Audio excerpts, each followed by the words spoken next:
You know, everybody wants to save a buck these days, don't they? And let's face it, so do we, on the road, especially on the road, because we need the money for the fuel, which is so expensive. We've got a few steaks left over, and we've got a few tins that came out of the cupboards.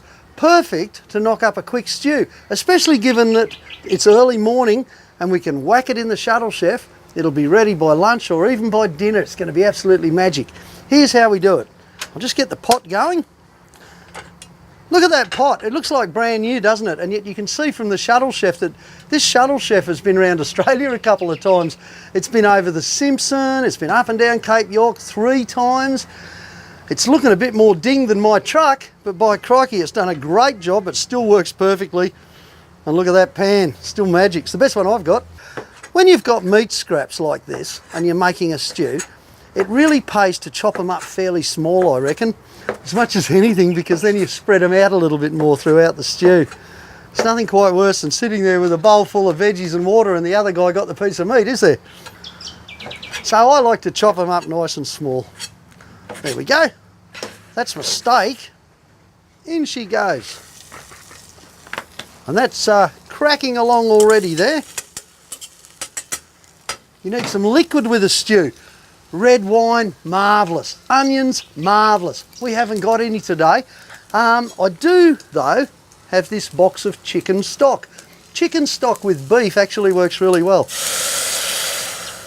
There we go. Want to add a few things. Peas. Beautiful. Because they're green as much as anything. You've got to have something green in a stew to go with the white. And how lazy is this? Tiny taters, they're already peeled, they're half cooked, they're already in the tin. Even the right shape for my stew. In they go. Now, so far we haven't got a lot in there, have we really? Chicken stock, spuds, bit of beef. Time to add some flavour.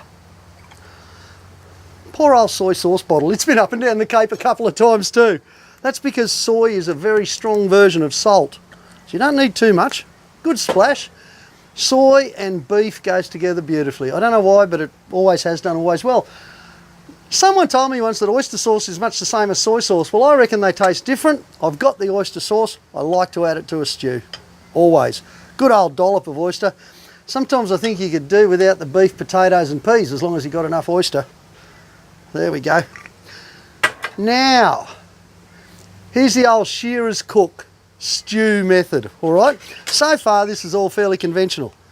A lot of people like to add a bit of curry. It's not a curry, so let's just add a little bit, about a teaspoon, okay? And of course, shearer's cook special. I've got mandarin and orange marmalade. Any sort of marmalade, most types of jams, not the lemon ones, they're a bit sweet. Always good in a stew. Nice big tablespoon. If you haven't got jam, or if you just can't bear the thought of someone seeing you put jam in your stew, try honey. It's really good too. Just a little bit of sweetness to pick it all up. Okay, now with the Shuttle Chef, all I have to do now is give all this a nice stir. The jam will be about the last thing to break up, it always is. And then we'll get it boiling, whack it in the chef, put it back in the truck, and sometime around lunchtime maybe we'll pull up to eat. Although with Jack on hand, you never know, it could be morning tea. And in she goes, into the Shuttle Chef. It'll be ready by lunch.